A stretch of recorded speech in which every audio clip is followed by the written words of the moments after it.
I was asked to make a video about mishaps, bad situations, possible accidents over my 40 years.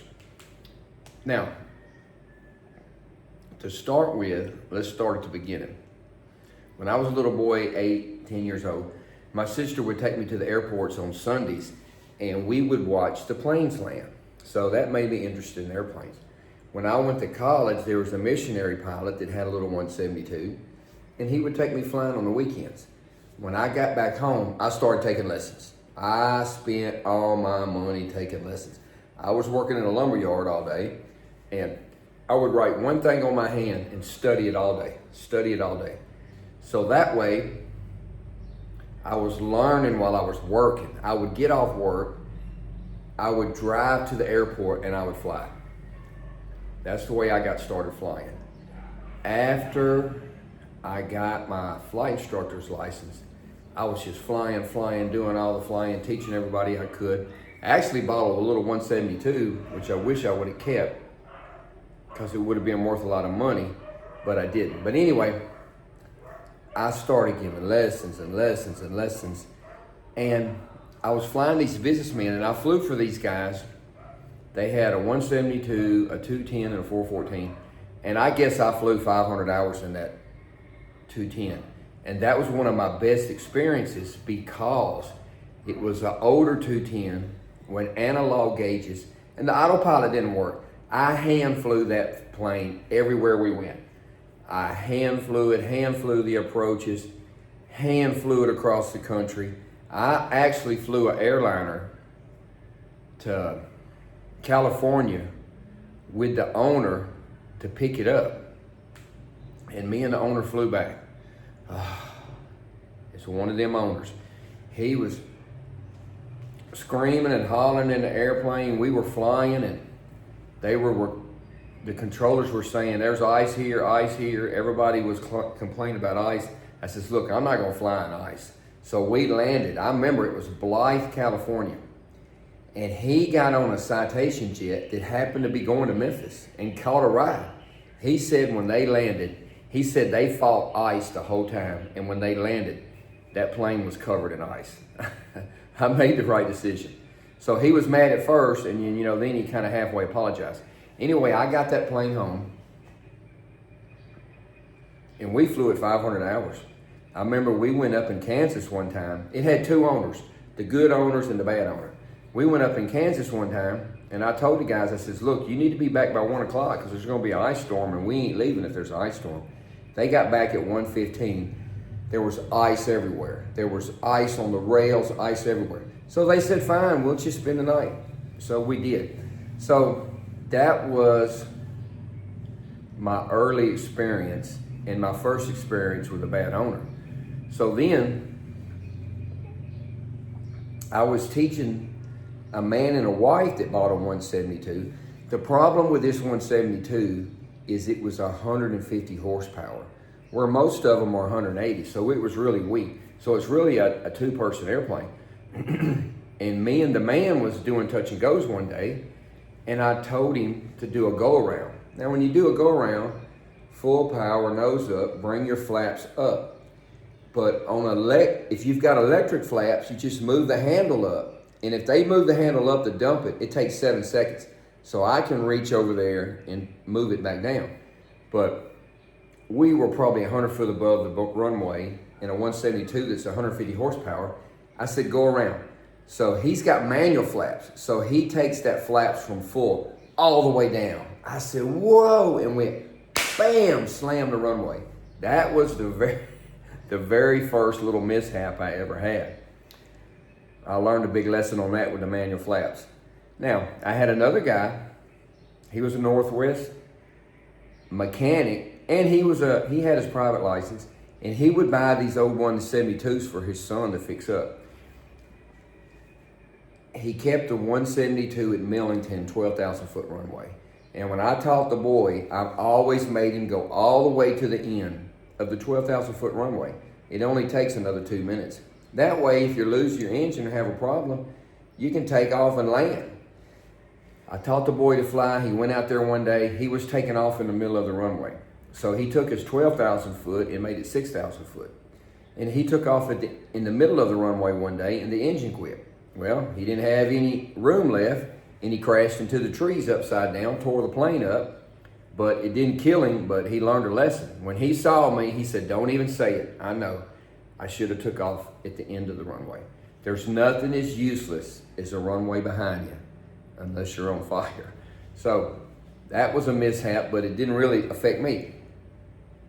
My instructors, when I was learning, they would always cancel. The reason they were canceled, because they got a better flight. They were trying to run up their hours to go to the airlines, so they would just cancel. And that always devastated me, because my flight lesson every week was my whole week. I studied and learned and practiced. I was ready. And that's back in the days you didn't have YouTube, and you had to read everything from a book and just study it. So they would cancel, and it just devastated me. So when I started giving lessons, I never, ever one time canceled on my students. And I'm never late, and I'm always prepared. So one day my friends called me and they said, "We got to take this Cherokee 6 to Illinois. We can all fly up there and log it and all fly back." It was going to be like 8 hours, which was gold. 8 hours is gold when you're trying to get hours for the airlines. Anyway, I had 3 students that Sunday. I said, man, I didn't cancel them. They went up there and I let them borrow my approach plates, which back then you had these paper approach plates and you had to renew them like every 30 days. They went up there in a raggedy airplane, got carburetor ice, the engine quit. It was in the clouds. They come down through the clouds. They saw a field. They tried to land in the field. They went into the trees, tore the wings off. It tore their shoulders up and their hips up. They're in a wheelchair. Now, I was going to go, but I said, I'm not going to cancel on my students. And I'm glad I didn't go. I'm glad I didn't cancel on my students. And I actually got my charts back from the crash. And I kept them, but I don't know what I did with them. But that's a good lesson I learned that day. So, moving on, flying that 210, I used to fly these people to the football games. And I remember one time these guys called me. They wanted to go to a UT football game. The game started like 3. I picked them up at 10 o'clock. They were already drunk at 10 o'clock. There was like 4 of them. They were already drunk at 10 o'clock. Fly them to the game. I remember Peyton Manning came in on his UT plane. They would rent a Delta 737, come in with their suit and tie on, looking nice. So the game was over, and they were driving back to the airport, and they called me. They said, "Glenn, we're going to be late because the taxi cab guy kicked us out because we're drunk. We got to find a new taxi." I said, okay. So finally, they show up. It's like 7 o'clock at night. The football players had already gotten on their airplane and taken off. They're gone. We were in Auburn, Mississippi. They played Auburn. And there was a makeshift tower because there were so many planes. When you have those games like that, there's jets and turboprops from everywhere coming in, bringing people to see it. And I remember there was planes and turboprops taking off at both ends of the runway, trying to get out of there. So those guys show up, I think at 7 o'clock at night, drunk as a skunk. I said, there's no use in getting in the airplane because there's 15 lined up down there and 15 lined up down here. We're going to have to sit in the airplane for an hour. And I don't want to sit in the airplane for an hour with a bunch of drunk guys. I remember I looked around. One guy was sitting in a plane. He fell out of the plane. He was laying on the ground with his feet still up inside the plane, drunk as a skunk. So we had to wait. Finally, we waited. At 8, the tower shut down. There was no more tower. And there's still jets and turboprops taking off at both ends of the runway. It's just madness. So I'm not taking off in that. I'm not getting in all that drama. I'm a drama-free person. So we let everybody take off, and then we went down there and took off. Now, the good thing about flying with drunk people, they tip good. I mean, they're good. They tipped me like $200. And in 1995, that was good money. That was $200. So that's flying with drunk people, flying that 210. Now, the owner They sold the 172, they sold the 210, they sold the 414. So the owner bought an old 182. It was like a 1963.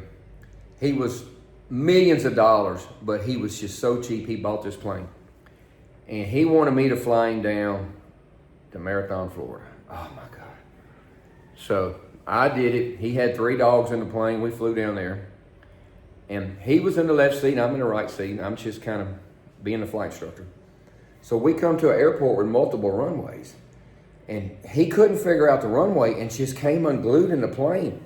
And I had already showed him how to take the Garmin 430, pick the runway, and pick an extended center line, and it'll come out on the map. I said, there's the center line, fly to the center line and turn left. He just came unglued in the plane, just screaming and hollering and cussing like a madman. We landed. I didn't say nothing. He apologized. We got back in the plane, coming across the Gulf of Mexico, Gulf of America, going to Marathon, Florida. He wanted to fly down low 1,000 foot over the ocean. I said, are you kidding me? I'm not flying. You could look down there and see sailplanes and small planes. I said, I am not getting there. I said, if we lose an engine and have to land in the water. He said, oh, the water's not that deep. We could just walk to Marathon, Florida. He was not joking. When he said that, he was dead serious. He said, my other pilot did it. I said, well, I ain't gonna do it. So we stayed up high. We stayed at like 4,000 foot all the way till we got on final, because this was an old raggedy 182. If you asked me today to make that flight and I would not do it.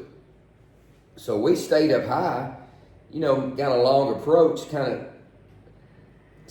skidded a little bit to lose the altitude to land, because I'm not flying that raggedy plane across the Gulf of Mexico at 1,000 foot. And he just really screamed and hollered and came unglued. So we come down and land, and he's screaming and hollering all the way across the tarmac. I said, oh my God. So I had to spend the night and take the plane back the next day.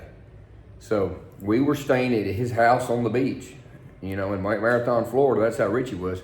He apologized.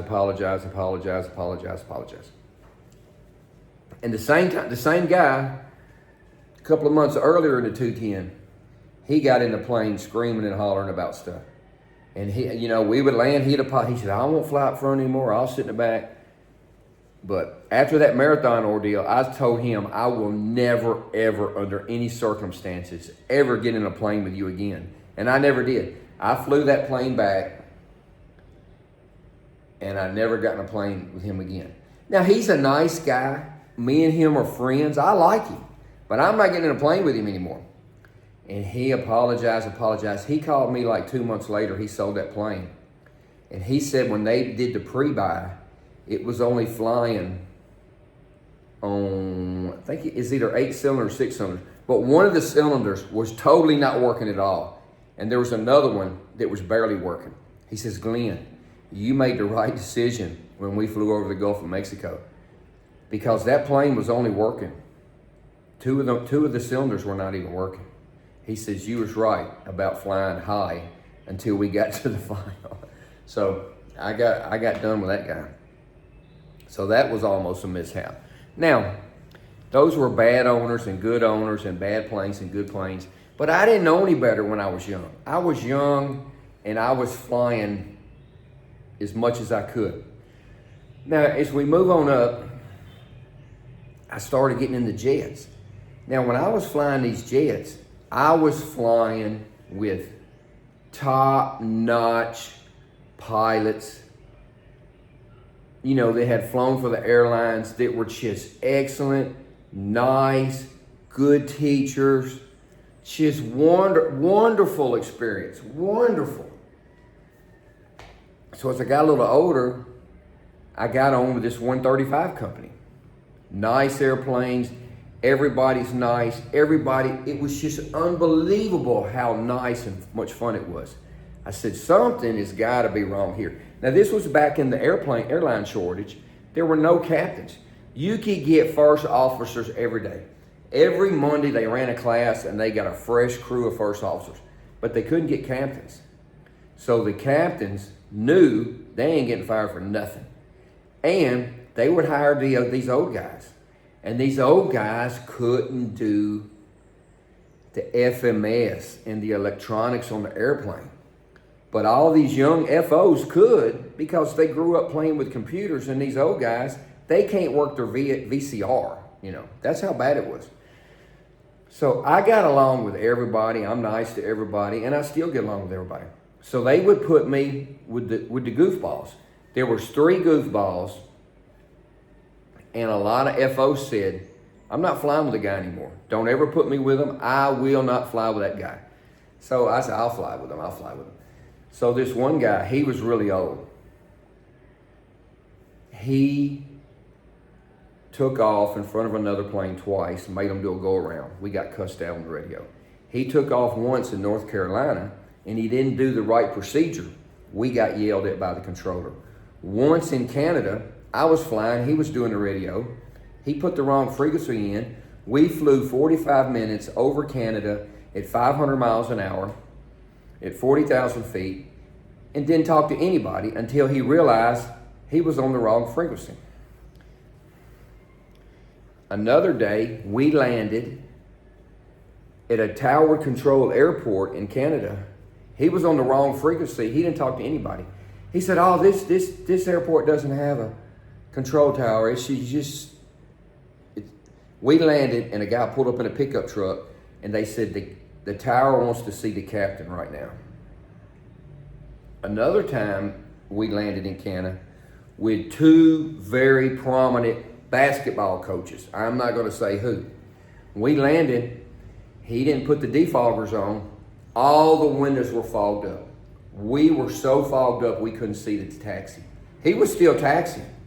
He opened the window and had his napkin on the window like this, and then sticking the taxi. It was an international flight. He pulled up to the ramp, shut the engines off, and opened the doors. Well, immigration came out, customs came out, were screaming and hollering, and says, look, you got to shut that door back. You got to go over here and go through customs.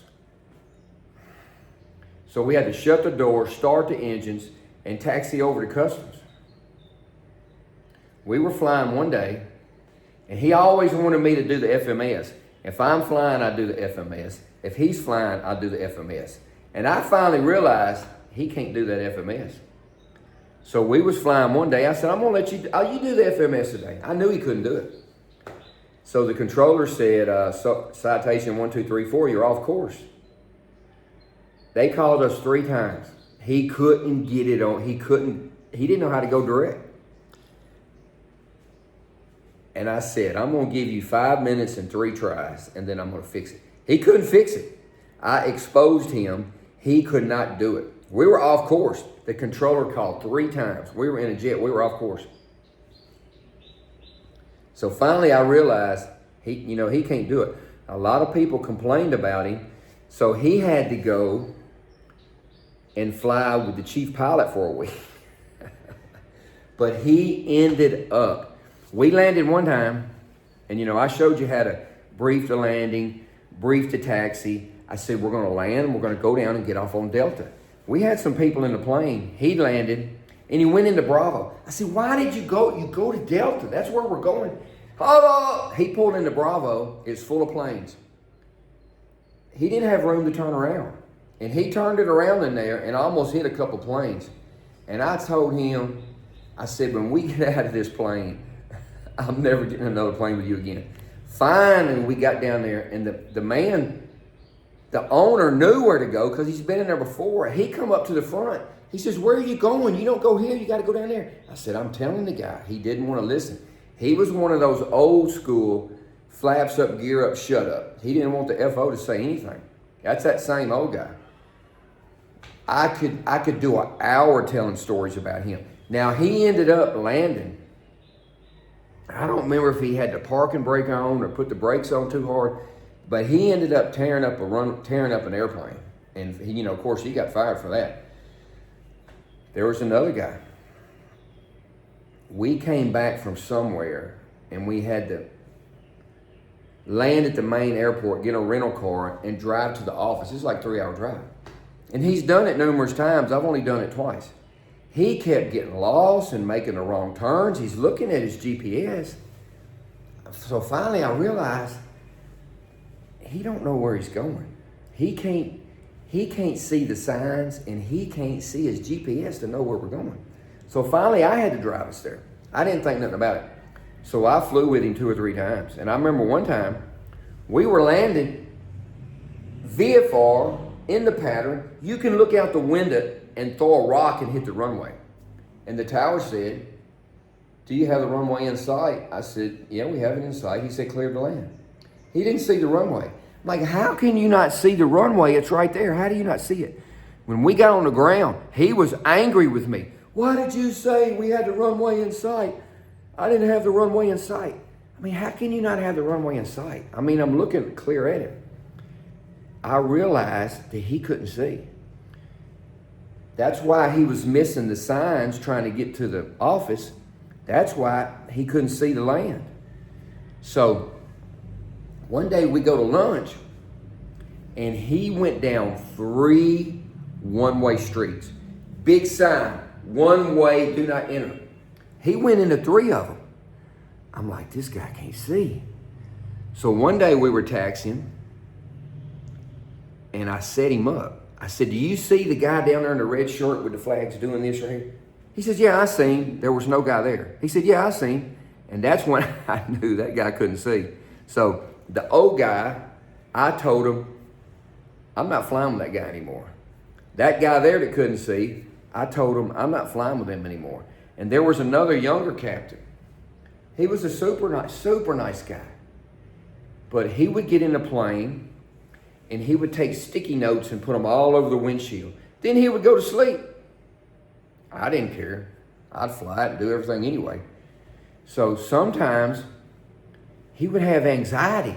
He would just start screaming in the airplane. I'm like, what is wrong with you? One time we were landing and I was flying, and there was a plane on final in front of us 3 miles ahead. He just started screaming, oh, we don't have room, we have to go. I said, calm down. I just slowed down and did some little S-turns, and we landed. He was screaming like a madman in the plane. So when we landed, he was apologetic.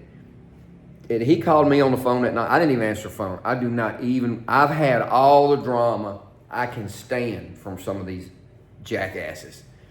He called, apologized. I didn't even answer the phone. I flew with him the next day. Me and that same guy, we landed one day, he did the same thing.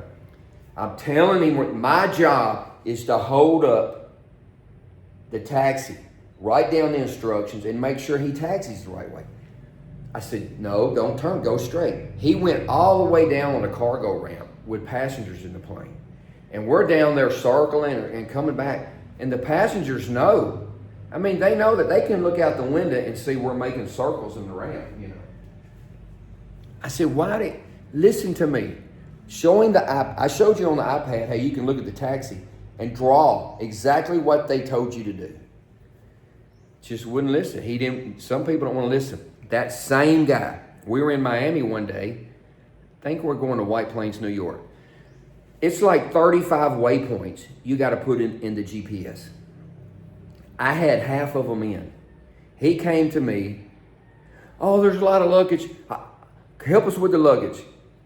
You know, I do everything. I don't mind doing it. I don't mind cleaning the toilet. I don't mind cleaning a plane. I don't mind doing the luggage because I'm a people person and I'm an organizer. Otis said, okay, I'll go load the luggage. So I went out there and loaded the luggage. He said, I'll finish putting the stuff in the FMS. I said, okay. I go out there and load the luggage, get all the people on. We leave Miami. We get in New York City. We're in New York City, parallel with New York City going to White Plains. The controller says, this is exactly what the controller said. Citation 1, 2, 3, 4. Where are you going? Where are you going? And I looked at the FMS. There's nothing in the FMS. He didn't put the routes in. He didn't finish. You know what he did? He did this right here. Oh, I'm finished. We're finished. Oh, we're in so much trouble. That's the wrong thing to do. This is what you say. You're apologetic. You say, New York approach, I apologize, or FMS, just went blank. And then I went in there and put the route in real quick. Now we're lucky, we were off course, 30 degrees, flying at 10,000 foot at 175 miles an hour across New York airspace. We're lucky he didn't say, citation 1, 2, 3, 4, let me know when you're ready to copy a number. That means you're gonna write a number down and then you're gonna have a talk with the FAA, and you don't want that. So I said, our FMS just went blank, let me re-put the route in. And I fixed it real quick. And the whole time he's sitting over here like this. Same guy. Now, those three guys, I told them I never want to fly with them. Now, some guys at that company were wonderful. There was one guy that was a retired policeman, and he always talked to me like I was a prisoner. I mean, he came in one day and we sat down after flight. He walked into the room and he took his arm and just knocked everything off the desk. He just started ranting. I just looked at him. I said, what is wrong with you? And he would get into the policeman mode where he thought he was a policeman. And then he was apologized. He apologized. But he just couldn't get out of that. I remember one day we finished a trip and he would tell you what to do all the time. Go sit over here, go do this, stand in this line. I'm like, you are not my father, okay? We finished the trip. We were at the airport going home. And he was saying, go stand in this line, go over here and sit. I'm like, dude, look, we're on our way home in our civilian clothes. Why are you still telling me what to do all the time? So that guy was good in the airplane, but on the ground, he was a retired policeman. He would talk to you like you were a prisoner. Now, I had this one guy, super nice, my favorite person to fly with. Me and him got along great. He was a teacher. He would help you. He would smile. He never got upset, never got mad. Great. We were flying one day from Dulles in Washington, D.C. to the Bahamas. We got over the ocean, 40,000 feet. Big red light, cabin altitude. That's one of the worst things that can happen. That means you're depressurizing, and you can literally black out in 3 seconds. So the procedure is mask on, 100% oxygen, power levers back, nose over, speed brakes out, and you're descending. You're doing a rapid descent from 40,000 foot to 15,000 foot. And you got to get on the radio and you got to say, Mayday, Mayday, Mayday. We have a cabin altitude pressure problem. We need 15,000 foot. So we're going from 40,000 foot to 15,000 foot like that. The people in the back, there's a man and a wife and 3 kids screaming. We get down to 15,000 foot. We're not going to the Bahamas because you can't get the plane fixed there. So we went back to Orlando and landed, and those people got on another plane and went. So we took the plane to the Citation Service Center there. Now, the next week, we got assigned to the same plane at the Citation Service Center. So what they would do, they would work on the plane all day, and we would take it up and test fly. Same problem, wouldn't pressurize, same problem. That plane had been there 19 times for the same problem. Those little Citation jets are made for corporate people that are going to fly 200 hours a year. They're not made for to be an airliner that take off, land, take off and land, take off and land every day, 365 days a year. That's why they wear out. They're not made for that. But cheap owners want to. That's like running a taxi cab service, but you're going to get one of those little cheap Yugo clown cars that cost $5,000 with a little 1-cylinder engine. They're not going to last. They're not made for that. So that was a big ordeal there. Cabin altitude pressure coming down. So that's really the only mishaps I had. But what spoiled me was 20 years of flying with superb older pilots that were teachers and nice And then I got over there to that place, and I was flying with, you know, donkeys. There was a donkey in the plane. I just wasn't ready for that. I didn't expect that, wasn't ready for that. I got out of there and got back flying with nice people again. So there's this gap. There's good time gap with the crazy people, and I had to go back to the good people. I had to get out of there. Now, I'll say this. I went to school for another company. The chief pilot was 22 years old. The guy teaching the ground school, he would come to school every day, all disheveled, red faced. You can tell he's been drinking all night. This guy's been drinking all night. Eye shot, blood red shot. He was 31. And all he did was complain about the company. I should have got this, and I should have got promoted. I should have been the chief pilot. I'm 31, and they let this 22-year-old be the chief pilot. Every day, he just coming, his whole orientation was talking bad about the company. I had to ride with him to go do a drug test, which is no big deal. It's just pee in a cup, come back. The whole 45 minutes there, the whole 45 minutes back, he was just venom against the company. Just venom.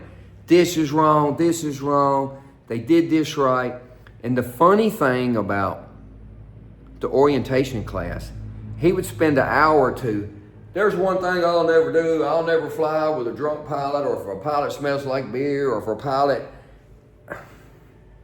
He came to class to teach the class every day. Massive hangover. I mean, looked like he slept in his clothes. He was late, unprepared, didn't know what he was talking about. It was obvious that scoundrel was drinking every night. So I got out of that place quick, real quick. I was done from there. So that's my bad experiences. My bad experiences are like this. My good experiences are like this. It has been a pleasurable trip. And I still fly. Right now, I'm in the Philippines. I had to get cataract surgery. That's done. Now I can see perfect. To fly here, I have to go transfer my license over, which is no big deal. I'm going to do that. But I'm going to go back to the States probably for a month. I got several students lined up, and we're just going to fly every day. I'm going to knock out some students while I'm there. So if you want me to come there and teach you, I will. But you got to let me know so I can schedule it while I'm there. I'll go anywhere in the United States and teach you. If you will study, if you will listen to Glenn and study and get all your studying done before I get there, and you got a plane reserved that's a good plane, it ain't no piece of crap plane, because I'm not getting a piece of crap plane. You can get your license in 2 or 3 weeks. If you study and prepare and do the work, and you have a plane, I'll fly there and teach you, and you can get your license in 3 weeks. Now, I have people that come to the lesson late, no iPad, no pencil, no paper, no headsets, nothing. When am I going to solo? When am I going to solo? That's the wrong thing to say to me. I soloed people in 6 hours before. Most people take 10, 15. I soloed one lady in 3 different airplanes before she got her license. But you got to do the work. And nowadays, you got YouTube. Every lesson, you can go on YouTube and watch 20 hours of how to do that lesson. So it's so much easier these days. But anyway, that is a list of the mishaps. I didn't write it down. I just pulled them out of my head. If I sat down and wrote them down, it'd be a much longer list, but I didn't want to do that. So that is the list of bad experiences and mishaps. Now, I did go to flight school on an ATR 72-200. You talk about an old airplane with a lot of work. I said, no thanks. I'm out on that. Plus, it didn't pay anything. So you got to pick and choose. Denzel Washington is one of my favorite actors. When he first started, he says, look, you got to be careful. Because if you make 2 or 3 bad movies, it will ruin your career. You got to think and be smart and pick and choose. Same thing about flying airplanes. If you get in an old airplane, or you get with a bad pilot, or you get with a bad company, and you have a crash or incident or get violated, I'm lucky. I don't have 20 violations when I flew with that 135 company with those old people. Because if you're in the plane with a bad captain and he gets violated, you get violated too. I am so lucky. I never got an FAA violation flying with those goofballs. So that's today's video. If you want a video on a certain subject, a guy asked me yesterday, do a video on this. I said, okay, I'll do it. It's never scripted. It's never clickbait. It's honest talk. You let me know what you want to hear, and I'll tell you. If you want me to teach you to fly, I'll teach you.